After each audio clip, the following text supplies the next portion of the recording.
और इसने मुझे नकार दिया, इस आदमी ने मुझे नकार दिया, तो उसके मन में एक एक ग्लानि, उसके गुस्सा आ गया, क्रोध आ गया और उनको स्पर्धा करने लगी कि उसको कैसा डोमिनेट करना है। और वो तब से उसने ठान लिया कि मैं अभी इनका बदला ज़रूर लेंगी, इस बुद्ध से।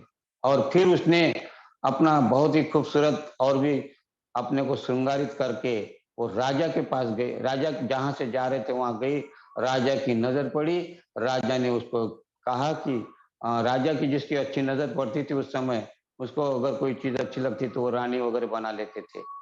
तो उसने राजा ने उसके साथ ब्याह कर लिया और वही चाहती थी कि बदला लेने के लिए राजा के साथ शादी करना ज़रूरी है। और फिर वो पट्टरानी बन गई और पट्टरानी बनने के बाद में वो सारे उनके अंडर में नौकर-चाकर, दास-दासिया तो सारे नगर में उसने ऐसा ज़हर फैला दिया, प्रचार-प्रसार कर दिया कि जहाँ भी बुद्ध के भिक्षु जाते थे वो उनको प्रताड़ित हो जाते थे। उनको भिक्षा तक नहीं मिलती थी। इस प्रकार वैसा वातावरण निर्माण हो गया कि वो कौशाम्बी में भिक्षुओं को भिक्षा मिलना भी मुश्किल हो गया था। बुद्ध के पास शिकायत भी की। बुद्ध ने कहा कोई बात नहीं, रहेगा कुछ दिन तक, 1 सप्ताह, 2 सप्ताह रहेगा, जैसे रहेगा, लेकिन ये सब अपने शांत हो जाएगा। लेकिन आपको कुछ नहीं करना, अपना धर्म निभाना है। लेकिन वह लोग भी समझने लगे, पहले तो लोग तैयार हो गए थे, लेकिन फिर बाद में लोग समझ लगे कि ये महारानी की बात मानना बेकार है, तो वो भिक्षा देने लगे। तो वो ऐसे दाँव पर दाँव कैसा बदला लेना है, इस प्रकार वो चलते रही। और ऐसा ही वहाँ का वातावरण इतना निर्माण किया, आपको उसकी कहानी अगर मालूम होगी तो आगे चलकर भिक्षु-भिक्षु में विवाद शुरू हुआ था वहाँ। और भिक्षु-भिक्षु का विवाद निपटाने के लिए उसको अ, मतलब बुद्ध को जाना पड़ा था और बुद्ध की भी बात नहीं माने थे तो बुद्ध को 3 माह तक बुद्ध एकांतवास में चले गए थे। इन लोग उन बुद्ध की भी बात नहीं मानते, इतना वहाँ का वातावरण गंदा हो गया था।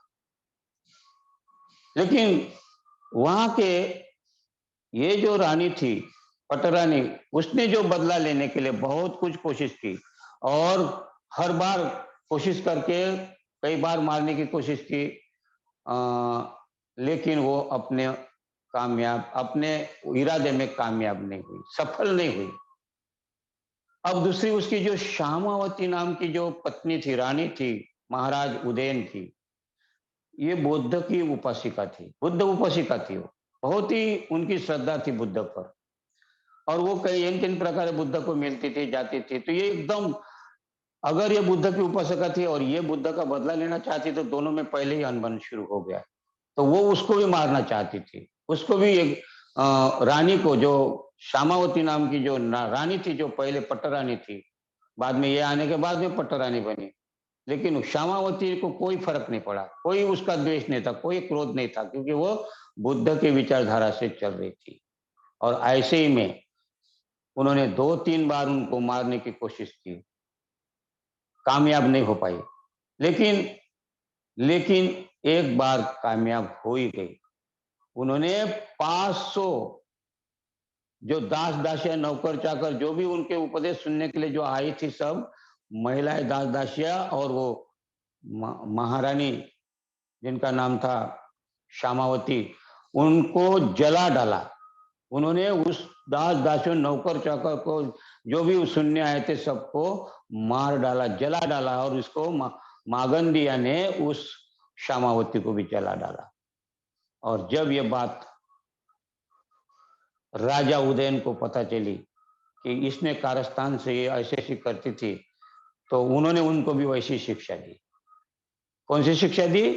यही शिक्षा दी कि इसने तड़पा-तड़पा कर जलाकर मारा तो उसको भी राजा उदयन ने उसको जला जला देता था, उसमें आग में डाल देता था और निकाल देता था और ये तड़पती थी। फिर आग में डाल देता था, फिर निकाल देता था।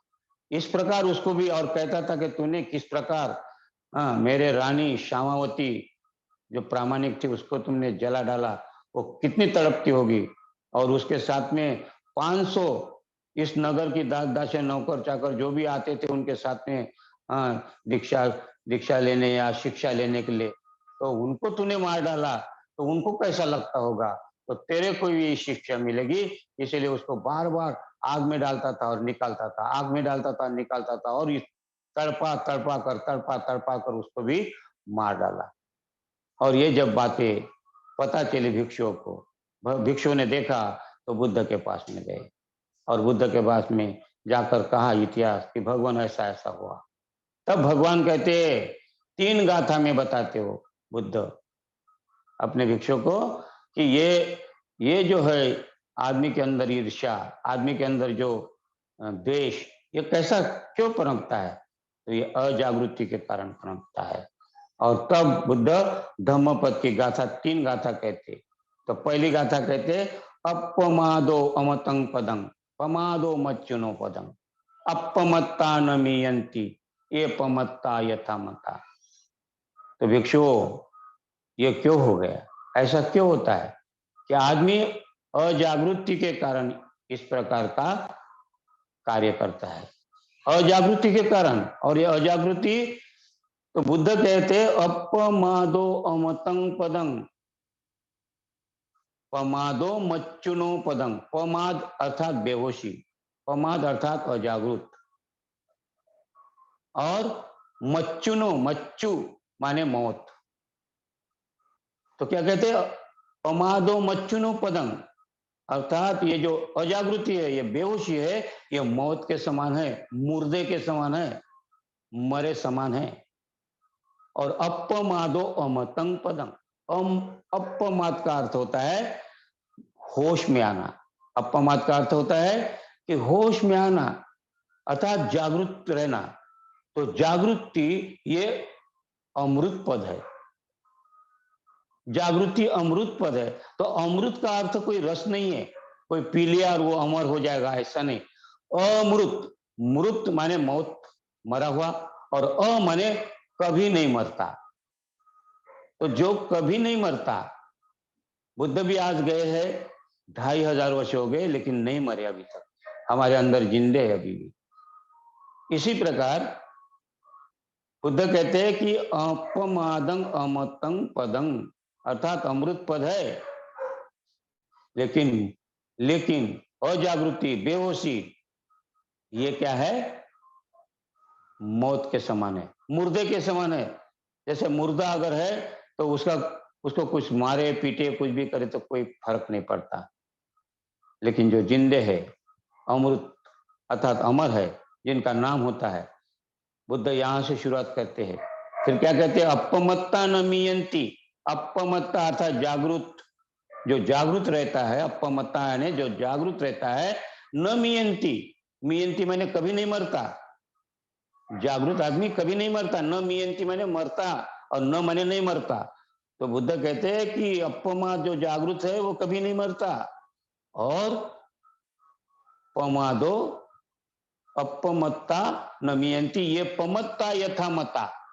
और ये जो अजागृत है, जो बेहोश है, जिसको स्मृति नहीं रहती है, वो मरे के समान है। जिंदा भी अगर है तो वो समझो कि मुर्दा ही है, मुर्दे के समान ही है। जैसे उदाहरण के लिए अगर हम यहाँ कोई भी कार्य करते, कर्म कांड करते हैं, बिना सोचे अजागृति में कर्म कांड करते, गंगा स्नान करते, है ना, या कोई भी पूजा करते हैं, तो ये अजागृति में करते तो हम जिंदे नहीं है, हम मरे के समान है, मौत है, मुर्दे है। मुर्दे चलने लगते हैं, और मुर्दे चलेंगे, अगर एक आधा कोई शराब पीकर जब बेहोश होकर आदमी मदमस्त होकर चलता है तो उसको होश ही नहीं रहता है, तो लोग उसको कहते हैं अरे ये बेवड़ा है, शराबी है, छोड़ो। इस प्रकार का इसका कोई वैल्यू नहीं रहता, कोई उसको पसंद नहीं करता। तो बुद्ध कहते हैं कि हमें जागरूक होना पड़ेगा। और फिर कहता है एवं विशेषतो यत्वा अपमादेमी पंडिता। दूसरी गाथा कहते हैं, क्या कहते हैं, एवं विशेषत्व यत्वा, यत्वा माने जानना, जानकार, जिसको जानकारी हो जाती है, तो क्या कहते हैं, ये विशेष है, विशेष जानकारी। और विशेष जानकारी अर्थात जो बुद्धत्व की जानकारी, बुद्ध की जानकारी, धम्म की जानकारी, उसको कहते और क्या कहते हैं, अपमादेमी पंडिता, पंडित अर्थात विद्वान, यहां पंडित शब्द आ गया है। बुद्ध ने पंडित शब्द की बहुत ही अच्छी सुंदर परिभाषा की है, बहुत ही सुंदर व्याख्या की है। अगर आप देखेंगे पंडित वग्ग तो उसमें 14 गाथाएं है, 14 पथ है, पद, और वो पंडित माने क्या ये बताने की कोशिश की है। और पंडित माने ऐसा नहीं, पंडित की परिभाषा, पंडित क्या कहते हैं कि आजकल के जो पंडित देखते वो पंडित नहीं है। पंडित बहुत बड़ा शब्द था उस समय का, उसको कहते हैं, पंडित वर्ग में तो नहीं आता लेकिन वो धम्मट्ट वर्ग में आता है। उसमें कहते हैं कि न तेन पंडितो होती यावता बहु भासती, ऐसे बहुत से बड़बड़ करने वाले, शास्त्र पढ़ने वाले, पूजा करने वाले, बहुत बड़ी बड़ी स्वर्ग में जाने की, ईश्वर के पास जाने की बात करने वाले बहुत से लोग मिलेंगे, ये पंडित ऐसे, लेकिन वो पंडित नहीं है। बुद्ध कहते हैं न तेन पंडितो होती यावता बहुभाषती, वो पंडित नहीं है। अगर आपको कोई कहेगा कि मैं आओ आपको चढ़ावा चढ़ा देता हूँ, मन्नत मांगता हूँ आपके नाम से, आपके पिताजी को स्वर्गवास स्वर्ग में जगह दे देता हूँ, मेरे हाथ में है, और आप उनके बात में आ जाते हैं और उनको आप जो मांगता वो दे देते हैं, तो वो पंडित नहीं है जो मांग करता है। पूजा पाठी करने से नहीं होता है। तो क्या कहते हैं, न तेन पंडितो होती। तो हमें भी ध्यान रखना कि पंडित किसको कहना चाहिए। वैसे बहुत सारे पंडित तो बुद्ध धर्म में भी मिलेंगे आपको, पूजा पाठ करने वाले। पूजा से कोई किसी का भला नहीं होता है। आज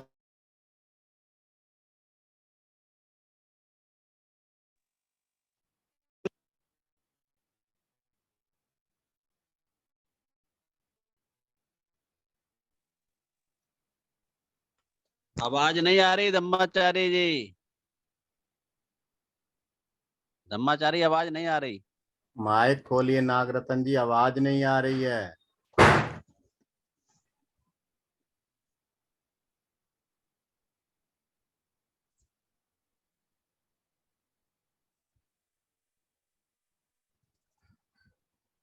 आवाज नहीं आ रही है। अपना माइक खोलिए, आवाज नहीं आ रही। नागरतन जी आवाज नहीं आ रही।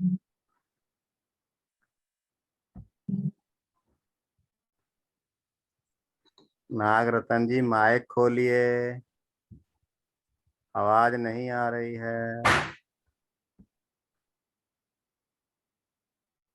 हमारा भी शुरुआत में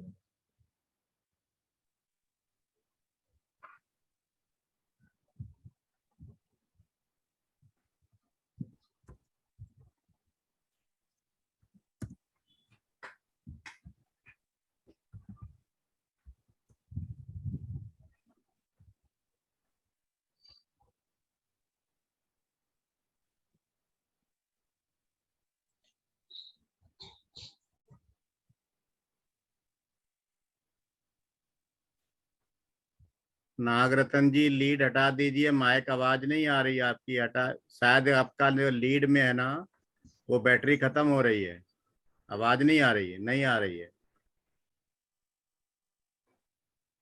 नहीं आ रही। हाँ